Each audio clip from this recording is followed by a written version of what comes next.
Hi, Catherine here. Congratulations, you've mastered the form specialist tasks. Now you're ready to be a form triager. In this task, you read through an article and pick out its formal elements so that form specialists can evaluate their relevance to the overall article. The purpose of a form triager is not to find problems in an article or even find good passages that deserve kudos. You don't really look too much at the meaning in the article at all. That's what the semantic triagers and specialists focus on. Your job is just to identify different arguments and assertions in the article, which claims need to be fact-checked, and what different quoted sources are saying. Later, form specialists will evaluate the separate arguments and the quoted material to see how relevant they are to the article. And this information will be combined with the work with semantic specialists to determine whether mistakes should lower the overall credibility score of an article or a quoted source. Most people like to do the form triage work in two passes. First, you look for different people and organizations that are quoted in the article. You highlight both the name of the person and the things they say that are directly quoted or paraphrased. And you'll give each person and their quotes a unique case flag. Then, you'll want to go through the article to categorize the claims within it. Public Editor distinguishes between three types of claims: flimsy assertions, claims that need to be fact-checked, and better supported arguments. Assertions are very simple statements that no one even tries to support or defend with evidence or logic. In a well-written article, you probably won't find any, but in a biased article, you may see several. A step up from assertions are statements that need a fact check. These statements are not well supported, but at least the author tried. Then there are arguments. These will be the most common. These are claims or conclusions that the author supports with evidence or logic.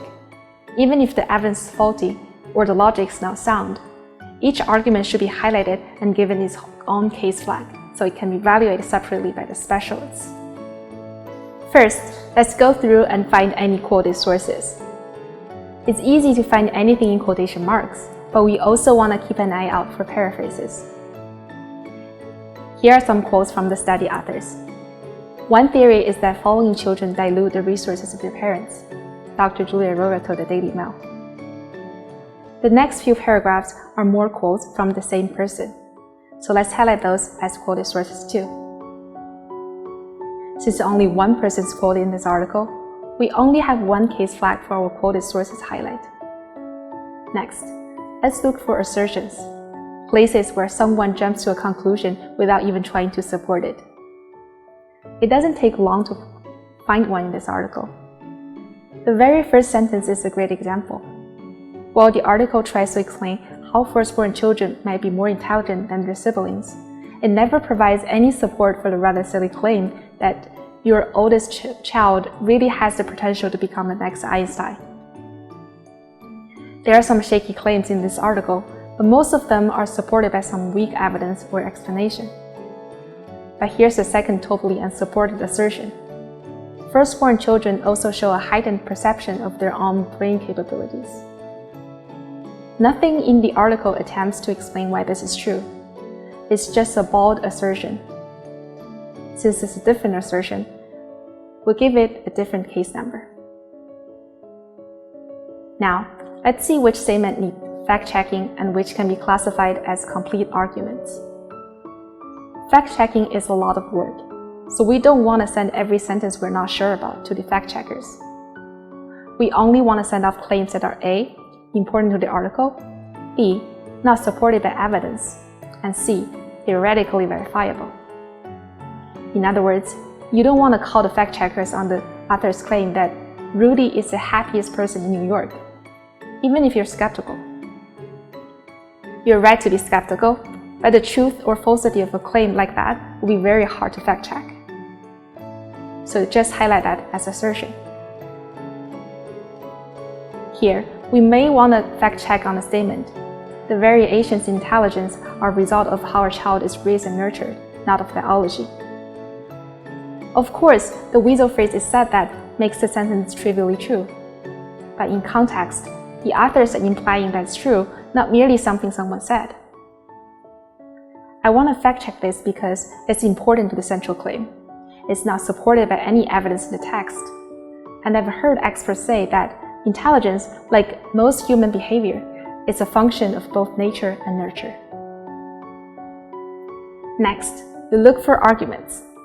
We count as arguments for any claim that includes an explanation, evidence, or other reason to believe it. Lots of arguments are weak, but that doesn't mean they aren't arguments. Here, there are two distinct explanations proposed for the higher IQs of eldest siblings. First, the IQs of firstborns increase because they have to teach their younger siblings how things work. And the second argument follows. The fact that they have their parents' attention all to themselves also boosts their IQ. Since this is the second argument, we update the case flag to 2. These two arguments are also repeated near the bottom. One theory is that following children dilute the resources of their parents, and the tutoring hypothesis. Again, these are just plausible explanations. They could easily go the other way. You can imagine that getting tutored by an older sibling will give more of an IQ bump than being the tutor. Nevertheless, it's an argument, and it's only our job to pass it along to other public editor teammates to evaluate. There are also a pair of arguments describing the results of the study. The 1.5 job per sibling, which seems to mean that secondborns have an average of 1.5 IQ points lower than firstborns. And this claim, that the firstborn has a 60% chance of having a higher IQ, presumably as compared to their younger sibling.